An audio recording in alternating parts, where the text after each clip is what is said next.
ಹೆಚ್ಚಿನ ಮಾಹಿತಿಯನ್ನ ನಮ್ಮ ಪ್ರತಿನಿಧಿ ಭವ್ಯ ನೀಡ್ತಾ ಹೋಗ್ತಾರೆ. ಭವ್ಯ ಸದ್ಯ ನೇರ ಸಂಪರ್ಕದಲ್ಲಿದ್ದಾರೆ. ರೈಟ್ ಭವ್ಯ, ಮೋಂತಾ ಚಂಡಮಾರುತದ ಎಫೆಕ್ಟ್ ಅನ್ನ ಈಗಾಗಲೇ ಜನಸಾಮಾನ್ಯರು ಅನುಭವಿಸ್ತಾ ಇದ್ದಾರೆ. ಅಂದ್ರೆ ನಾನು ಕೇಳೋದು, ಮಳೆ ಮುಂದುವರೆದ್ರೂ ಕೂಡ ಎಷ್ಟು ದಿವಸಗಳ ಕಾಲ ಈ ಮಳೆಯ ಅಬ್ಬರ ಅನ್ನೋದಿರುತ್ತೆ?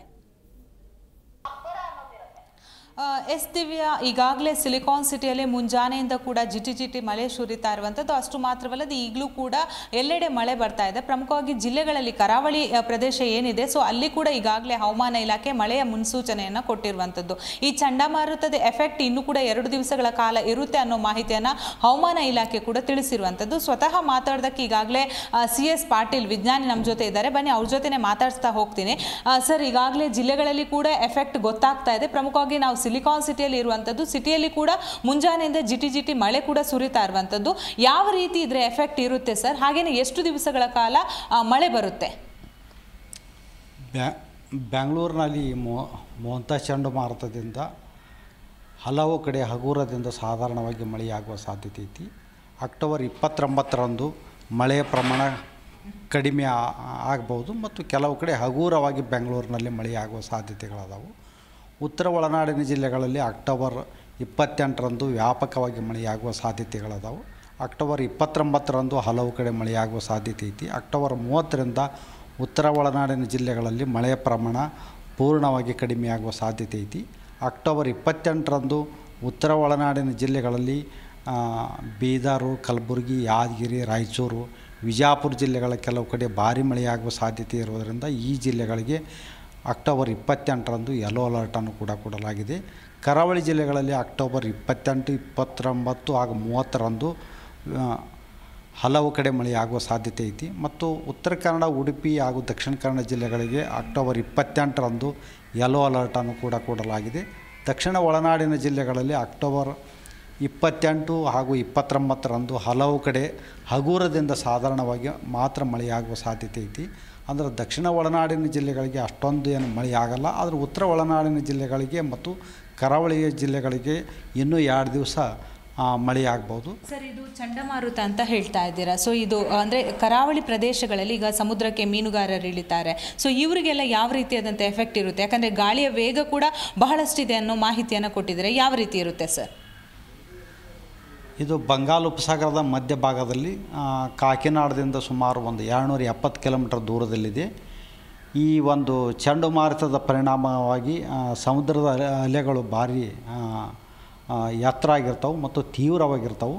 ಮತ್ತು ಇದರ ಜೊತೆಗೆ ಗಾಳಿಯ ವೇಗ ಕೂಡ ಪ್ರತಿ ಗಂಟೆಗೆ 90ರಿಂದ 100 ಕಿಲೋಮೀಟ್ರ್, ಕೆಲವೊಮ್ಮೆ 110 ಕಿಲೋಮೀಟರ್ ತನಕ ಹೋಗುವ ಸಾಧ್ಯತೆ ಇರುವುದರಿಂದ ಮೀನುಗಾರರಿಗೆ ಈ ಸಮುದ್ರಕ್ಕೆ ಇಳಿಯಬಾರದೆಂದು ಕೂಡ ಎಚ್ಚರಿಸಲಾಗಿದೆ. ಮತ್ತು ಇದು ಆಂಧ್ರ ಪ್ರದೇಶ ಮತ್ತು ತೆಲಂಗಾಣ ಪ್ರದೇಶದಲ್ಲಿ ಮುಂದಿನ 2 ದಿನಗಳವರೆಗೆ ಭಾರಿ ಹಾಗೂ ಅತಿ ಭಾರಿ, ಕೆಲವೊಮ್ಮೆ ಅತ್ಯಂತ ಭಾರಿ ಮಳೆಯಾಗುವ ಸಾಧ್ಯತೆ ಇರುವುದರಿಂದ ರೆಡ್ ಅಲರ್ಟನ್ನು ಕೂಡ ಘೋಷಿಸಲಾಗಿದೆ. ತಗ್ಗು ಪ್ರದೇಶದ ಜನರು ಇದರಲ್ಲಿಂದ ಎಚ್ಚರವಾಗಿರಬೇಕು. ಮತ್ತು ಈ ಮಳೆ ಜೊತೆಗೆ ಗಾಳಿನೂ ಕೂಡ ಜಾಸ್ತಿ ಇರುವುದರಿಂದ ಸ್ವಲ್ಪ ಅಪಾಯಕಾರಿ. ಸರ್, ಈಗಾಗಲೇ ರೈಲ್ವೆಗಳನ್ನು ಕೂಡ ಕ್ಯಾನ್ಸಲ್ ಮಾಡಿದ್ದಾರೆ. ಯಾಕೆ ಸರ್? ಅಂದರೆ ಇದು ಎಷ್ಟು ದಿವಸಗಳ ಕಾಲ ಇದ್ರೆ ಎಫೆಕ್ಟ್ ಇರುತ್ತೆ? ಬೆಂಗಳೂರಿಂದ ಹೋಗುವಂತಹ ಬಹುತೇಕ ಆಂಧ್ರದ ಕಡೆ ಹೋಗುವಂಥ ರೈಲ್ಗಳನ್ನು ಶಿಫ್ಟ್ ಮಾಡಿರುವಂಥ ಟೈಮಿಂಗ್ಸ್ ಎಲ್ಲ ವೇರಿಯೇಷನ್ ಮಾಡಿದ್ದಾರೆ. ಅಂದರೆ ಎಷ್ಟು ದಿವಸ ಜನರಿಗೆ ಇದು ಸಮಸ್ಯೆ ಆಗಬಹುದು ಸರ್? ಇದು ಅತಿ ಕಡಿಮೆ ಅಂದರೆ 2 ದಿವಸ ತನಕ ಅತಿ ಸಮಸ್ಯೆ ಆಗುತ್ತಾ. ನಂತರ 30ರಿಂದ ಮಳೆ ಪ್ರಮಾಣ ಕಡಿಮೆ ಆಗುವ ಸಾಧ್ಯತೆಗಳದಾವೆ ಆಂಧ್ರ ಪ್ರದೇಶ ಮತ್ತು ತೆಲಂಗಾಣದಲ್ಲಿ. ಕರ್ನಾಟಕದಲ್ಲಿ ಕೂಡ ಅಕ್ಟೋಬರ್ 30ರಿಂದ ಮಳೆ ಪ್ರಮಾಣ ಕಡಿಮೆ ಆಗುವ ಸಾಧ್ಯತೆಗಳದಾವೆ. ಸರ್, ಈಗ ಪ್ರಮುಖವಾಗಿ ಇದು ಮಳೆ ಬರುವ ಟೈಮ್ ಅಲ್ಲ, ಆದರೆ ಹವಾಮಾನದಲ್ಲಿ ಏರಿಳಿತ ಯಾಕೆ ಆಗ್ತಾ ಇದೆ ಸರ್? ಯಾಕಂದರೆ ನಿಮಗೇನೆ ಗೊತ್ತು, ಚಳಿಗಾಲ, ಬೇಸಿಗೆಗಾಲ, ಮಳೆಗಾಲ ಅಂತ ಒಂದು ಅವಧಿ ಇರುತ್ತೆ. ಬಟ್ ಈ ಥರ ಕಂಟಿನ್ಯೂ ಆಗಿ ರೈನ್ ಬರ್ತಾ ಇದೆ ಬಿಟ್ಟು ಯಾಕೆ ಸರ್? ಈ ಹಿಂಗಾರು ವೇಳೆಯಲ್ಲಿ ಅಂದರೆ ಅಕ್ಟೋಬರ್, ನವಂಬರ್, ಡಿಸೆಂಬರ್ನಲ್ಲಿ ಇದಕ್ಕೆ ಸೈಕ್ಲೋನ್ ಸೀಸನ್ ಅಂತ ಕರಿತೀವಿ. ಈ ಸಾಮಾನ್ಯವಾಗಿ ಹೋದ ವರ್ಷನೂ ಕೂಡ ಒಂದು ಸೈಕ್ಲೋನ್ ಆಗಿತ್ತು, ದಾನ ಸೈಕ್ಲೋನು, ಅಕ್ಟೋಬರ್ 2024ರಲ್ಲಿ. ಇದು ಸೈಕ್ಲೋನ್ ಆಗೋ ಪೀರಿಯಡು 1 ವಾರದವರೆಗೆ ಈ ಟೈಪ್ ವಾತಾವರಣ ಇರ್ತೈತಿ. ಸಿಲಿಕಾನ್ ಸಿಟಿಯಲ್ಲಿ ಇದರ ಎಫೆಕ್ಟ್ ಯಾವ ರೀತಿ ಇರುತ್ತೆ? ಏನಾದರೂ ಅಂದರೆ ಮುಂಜಾಗ್ರತಾ ಕ್ರಮವಾಗಿ ಅಧಿಕಾರಿಗಳು ತೆಗೆದುಕೊಳ್ಬೇಕು. ಯಾಕಂದರೆ ನಿಮಗೇನು ಗೊತ್ತು, ಸಿಲಿಕಾನ್ ಸಿಟಿಯಲ್ಲಿ ಮಳೆ ಬಂದಾಗ ರಸ್ತೆ ಗುಂಡಿಗಳ ಸಮಸ್ಯೆಯಿಂದ ಬಹಳಷ್ಟು ಸಮಸ್ಯೆಗಳು ಉಲ್ಬಣವಾಗುವಂಥದ್ದು. ನೀವು ಪ್ರತಿದಿನ ಅಪ್ಡೇಟ್ ಕೊಡ್ತಾ ಇರ್ತೀರ. ಬಟ್ ಸಿಟಿ ಜನತೆ ಹಾಗೆಯೇ ಅಧಿಕಾರಿಗಳು ಯಾವ ರೀತಿ ಎಚ್ಚೆತ್ಕೊಂಡಿರ್ಬೇಕು ಸರ್? ಬೆಂಗಳೂರಿನಲ್ಲಿ ಈ ಚಂಡಮಾರುತದಿಂದ ಅಷ್ಟೊಂದೇನು ಮಳೆ ಬರಲ್ಲ. ಕೆಲವು ಕಡೆ ಹಗುರದಿಂದ ಸಾಧಾರಣವಾಗಿ ಮಳೆ ಬರುವ ಸಾಧ್ಯತೆ ಐತಿ. ಅಕ್ಟೋಬರ್ 29ರಂದು ಮಳೆಯ ಪ್ರಮಾಣ ಕಡಿಮೆ ಆಗಲಿದ್ದು ಕೆಲವು ಕಡೆ ಹಗುರವಾಗಿ ಮಳೆ ಬರ್ಬೋದು. ಇಲ್ಲೇನು ಅಷ್ಟೊಂದು ಪ್ರವಾಹ ಬರುವಂಥ ಮಳೆ ಆಗಲ್ಲ ಬೆಂಗಳೂರಿನಲ್ಲಿ.